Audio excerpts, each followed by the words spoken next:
So we're here in my garden in central London.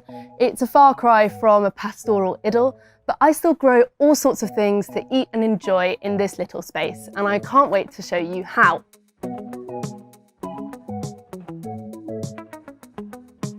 There's an assumption that if you haven't got a lot of room and you've only got containers to grow in, then you can't grow fruit and vegetables, but you can.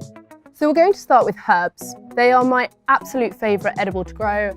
The thing that herbs really need in containers is drainage and depth. So as long as they've got a nice long way to drain out and some holes in the bottom of whatever you're planting in, they won't get rotted roots.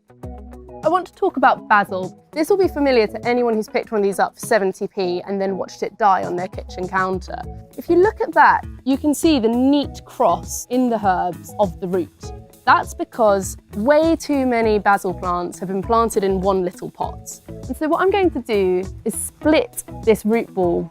You essentially end up with 3 or 4 smaller basil plants, all of which have a much better chance of survival. I'm then just going to pot them up into my herb bath. So once you've planted up your herbs, what you'll need to do is make sure it's somewhere fairly sunny and bright. As for food and feeding your plants, this has got some really nutritious compost in here already, so that's a good place to start. But I will be feeding this every couple of weeks with a liquid fertiliser. I've grown edibles in small spaces for years, and one of my favourite things to do it in is a normal supermarket bag for life. This is because you're only going to be growing your tomatoes or your courgettes or whatever you're growing for a few months of the year. And if you have a big pot, that takes up a lot of room in a small space. So this will take about 30 litres of compost, which will be enough for 2 tomato plants or 2 courgette plants. Roll down the top of the bag, and then it's just a case of planting them up. Tomatoes will obviously need staking as they get bigger. You can either put the bag next to a trellis, or you can put a couple of bamboo canes into the bag.